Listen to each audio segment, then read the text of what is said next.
दो पति पत्नी थे, बहुत प्रेम था आपस में, इतना प्रेम करते थे आपस में कि एक दूसरे के बिना रह नहीं सकते थे।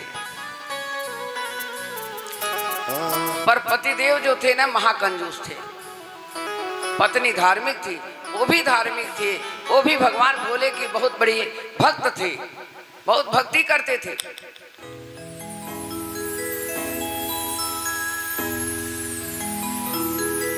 आज तो हमारी बहुत पहले से ही पुरानी पुरानी माताएं दर्शन दे रही हैं। जय हो राधे, जय श्री राधे।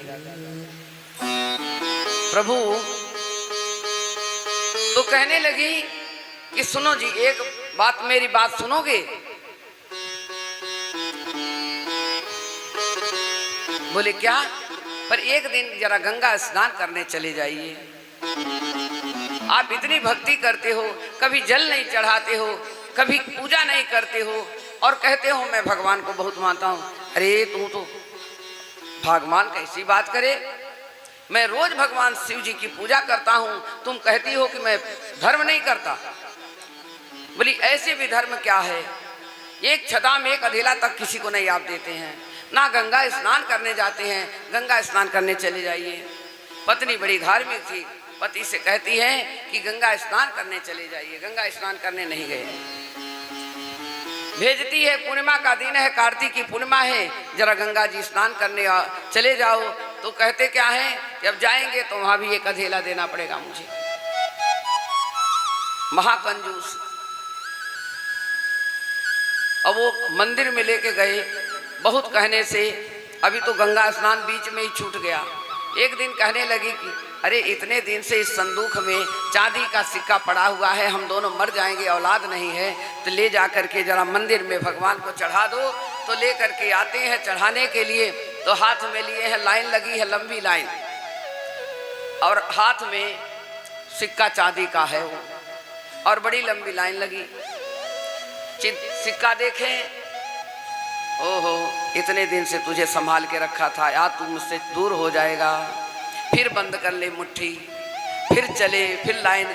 अब आ गई दर्शन के दरवाजे करने के, दरवाजे पर आ गए दर्शन के लिए, पर वो सिक्का दबा हुआ है, देखें, और आंखों से आंसू गिरने लगा।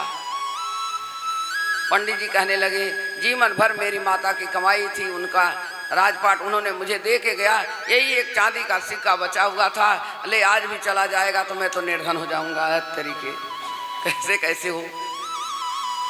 हाथ में लिए लिए सिक्के को दर्शन करने जैसे आए, पंडित जी कहने लगे कुछ आप भी भगवान को अर्पण करें। पुजारी तो कहते ही हैं चलो चलो जल्दी करो दर्शन करो। अब वो सिक्का एकदम पसीना से भीग गया, हाथ में चांदी का सिक्का था, पसीना से भीग गया। तो कहने लगे तू भी रो रहा है, मैं भी रो रहा हूँ, ऐसा कर तुम बत जा, तू मेरे साथ ही रहना। अब वो पसीना से भीग रहा सिक्का रोएगा थोड़ी, पर मैं रो रहा हूँ और तू भी रो रहा है, ऐसा करते हैं चल मेरे साथ ही चले, मैं तुझे वही संदूक में बंद कर दूंगा। पत्नी कहने लगी मेरी भी दुर्भाग्य, ऐसे पति कहाँ मिल गए, तो इतने कंजूस तुम।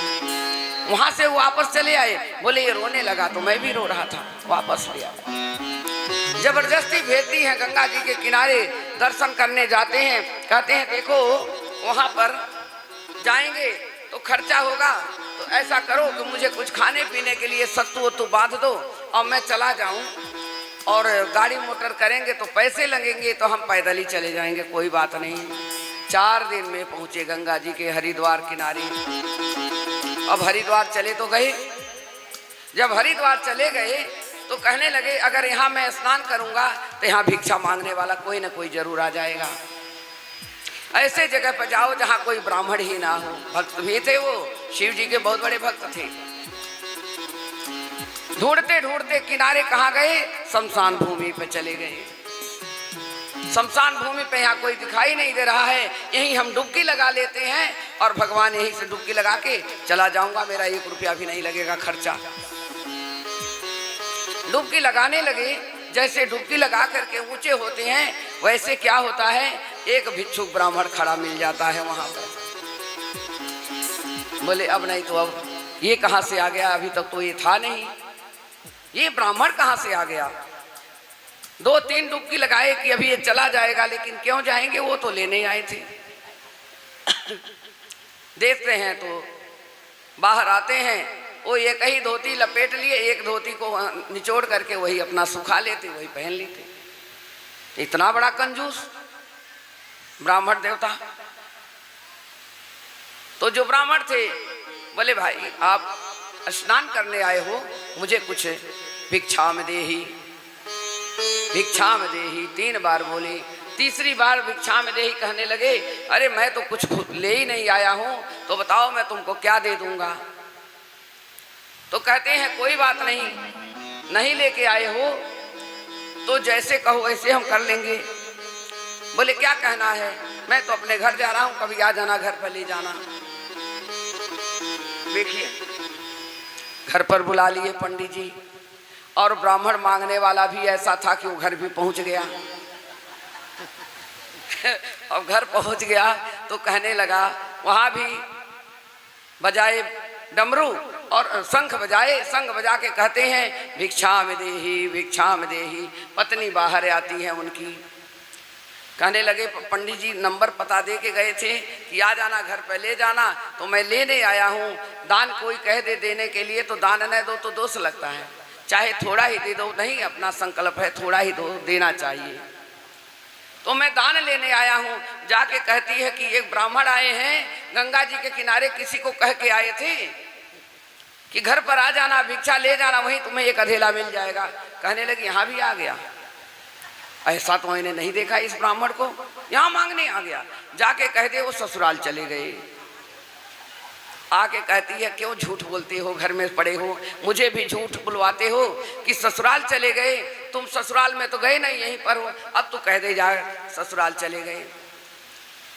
अब ब्राह्मण भी ऐसे हठी, बोले महाराज जी हमारे तो पतिदेव थे, वो ससुराल चले गए। बोले ठीक है कोई बात नहीं, कब आएंगे। बोले कह देना 1 हफ्ते में आएंगे। तो ठीक है कोई बात नहीं, मैं यहीं बगिया में बैठ जाता हूँ, यहीं धूमी रमाऊंगा, जब वो आएंगे तो हम ले लेंगे भिक्षा। 1 सप्ताह बीत गया, ब्राह्मण फिर आ गया दरवाजे पे, फिर आ गए मांगने के लिए। तो कहते हैं भिक्षा में दे ही, करे लो वो ब्राह्मण फिर आ गया। तुम भगाते हो, वो आते हैं, और क्यों नहीं दे देते हो 1 अधेला। अरे 1 अधेला तुम्हें पता है कैसे मिलता है, बड़े परिश्रम से होता है, ऐसे कैसे दे दूं। तो कहती फिर क्या कहूं। तो कहने लगे जाके कह दो मेरे पति मर गए। तो कह रही है कि कैसे कहूंगी, तुम जिंदा हो कि मेरे पति मर गए, बहुत बड़ी बात है। बोली चूड़ी उड़ी उतार दे, और घूंघट काट के चिल्लाने लगा जोर जोर से, अरे मैं कौन सा मर गया हूं, जिंदा ही तो हूं तेरे सामने, पर रोना धोना शुरू कर दे। पत्नी कहने लगी ऐसा पतिव्रता नारी थी, जो कहते वही करती। पति भी अजीब मिला उनको, आकर के रोने लगी, क्या करूं महाराज जी, मेरे पति रात को ही सोए सोए में चले गए, सुबह सुबह मैंने जगाई नहीं जगे, मेरे पति दुनिया में नहीं रहे, अब मैं क्या करूं, हाहाकार मच गया, रोने लगी। ब्राह्मण कहने लगा कि तुम्हारे कोई पुत्र नहीं और तुम्हारे कोई कहने वाला नहीं है, तो कोई बात नहीं, मैं ही हूं। अब पूरे गांव में मैं बता देता हूं कि पंडित जी चले गए, अब अर्थी की तैयारी करो। ब्राह्मण भी सही था, सारे गांव के लोग आ गए, अर्थी की तैयारी हो गई। पंडित जी योगा करते थे, तो 4-4 घंटे योगा से सांस को अंदर रोक लेते थे। पंडित जी अभी तक नहीं कह रहे मैं जिंदा हूं, कह रहे कोई बात नहीं, आने दे। पंडितानी बड़ी दुखी हुई, सारे गांव के लोग आए, अर्थी तैयार हो गई, अर्थी पर पंडित जी को सुला दिया गया। आगे आगे जो ब्राह्मण था वही अपना मटके में अपना आग डाल करके राम राम सत्य है, राम राम सत्य है, यही सब की करते हैं। पंडित जी शमशान भूमि पहुंच गए और सांस रोके हुए हैं,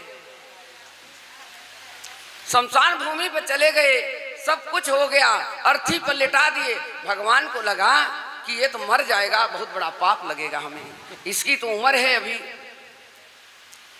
और ब्रह्मा की दी हुई पूंजी मैं काट नहीं सकता, ये मर जाएगा तो मुझे बहुत बड़ा पाप लगेगा। तो कहने लगे धीरे से, अच्छा रुको ठहरो, ऐसा होता है कि पंडित जी को कोई पुत्र नहीं है, कोई गुरु नहीं है, तो मैं ही गुरु बन के इनके कान में कुछ मंत्र दे दूं। अग्नि का संस्कार होने लगा और रोक दिए। वो जो ब्राह्मण थे वो कहने लगे, कान में जा करके बोले, तुम्हें पता है मैं कौन हूँ? बोला हाँ बताओ, वही हो ब्राह्मण ने, मांगने आ गए यहाँ भी। तो कहने लगे, मैं साक्षात शिव जी हूँ, जिसकी तुम आराधना करते हो, मन क्रम वचन से मुझे पूजते हो, मैं शिव ही हूँ। तुमसे दक्षिणा लेने आया था और तुम अभी एक अधेला दे दो, मर जाओगे तो मुझे बड़ा पाप लगेगा। तो कहने लगा, वो भी बहुत तेज था, अगर तुम साक्षात शिव हो तो मुझे वरदान दे दो। बोले मांगो, जो मांगना हो मांग लो भोले बाबा भंडारी। कहने लगा, वही वरदान दे दो जो एक अधेला मैंने तुम्हें देने के लिए कहा था, उसे हमें वापस दे दीजिए। भगवान कहने लगा, अति भाई ऐसा मैंने पहला व्यक्ति देखा, इतना कंजूस, मरने को जा रहा है, वरदान भी मांग रहा है, और वरदान भी ऐसा मांगा कि वही वरदान कि जो अधेला हमने कहा है वो वापस हमें दे दीजिए। अर्थी पर से उठ करके खड़ा हो गया, सारे लोग भाग गए, कहने लगे, अरे बाप रे, ये तो जागृत हो गया। जो पंडित था वो जागृत, उन्होंने समझाया, ब्राह्मण के रूप में थे, समझाया, कोई बात नहीं, इनके जीव आत्मा जो थी ये मरे नहीं थे, ये उठ के खड़े हो गए, दोबारा इनका जन्म हुआ। आया, उसको थोड़ी सी भक्ति मिली, भगवान की भक्ति में लीन हो गया। तो कभी कभी भगवान के भी कई बार कृपा हो जाती है ऐसी कि निष्पक्ष होता है, निश्चल से निश्चल हो करके अगर आप भक्ति करो तो चाहे कंजूस बनिया ही था, चाहे ब्राह्मण हो, चाहे कोई भी बिरादरी, भगवान वहाँ भी आ जाते हैं, प्रकट हो।